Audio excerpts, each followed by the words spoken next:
Hi. As some of you know, I've been busy the last few weeks flat hunting because I was asked to leave this house, and it's been kind of a crazy ride.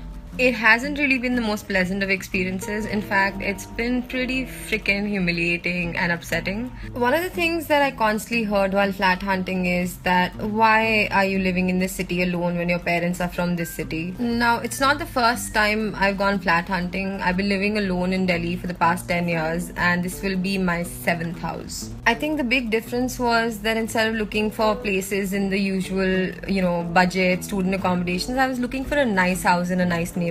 Because, I'm 30 now, I run a business, I work very hard to be able to afford a good house, and that's all I wanted.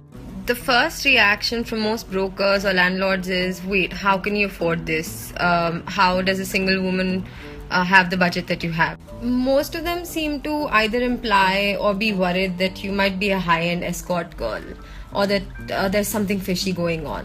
One of the brokers told me in a very matter-of-fact way, no single women, blacks or Muslims.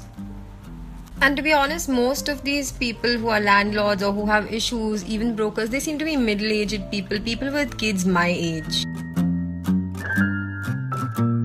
This and a lot of other experiences made me start thinking about the idea of respecting our elders and our grown-ups. We are taught from the time we're young kids that what our parents say, what our grandparents say, what our elders say is unquestionable. A lot of us, myself included, we allow our elders to dictate our lives, to make large important decisions on our behalf. So I'm going to talk about how this is kind of bullshit, and some of you might disagree and switch off, and that's kind of okay, but the rest of you might want to listen.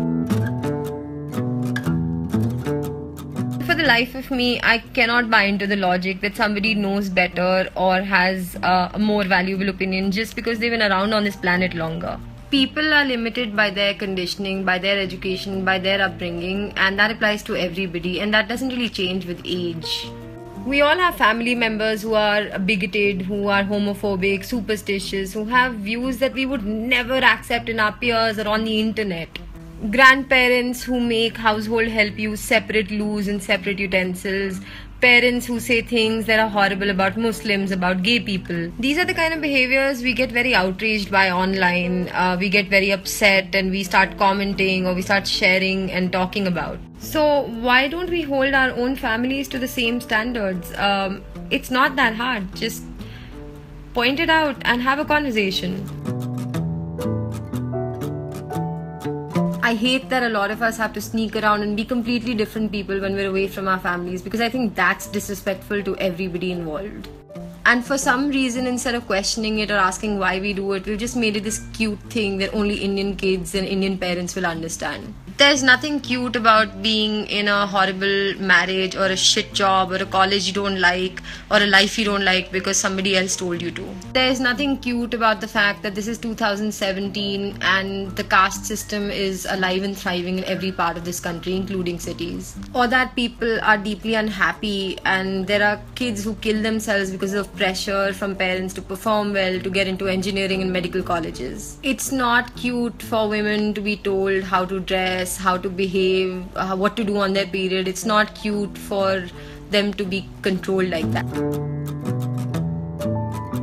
I understand that it's not possible or easy for a lot of us. I mean, I understand. I come from a conservative Punjabi family and that's why I moved out, because I wanted to live life my way. But I think over the course of the past 10 years, I kept talking to my parents, kept arguing with them, kept having discussions with them about things. And I think it has made an impact. I mean, they're at least open to engaging with ideas. They have changed their mind about a few things. And I mean, it's an ongoing process. Change does begin at home. I think maybe if more of us, quote unquote, woke people talk to our families, there would be less homophobia and bigotry and patriarchy.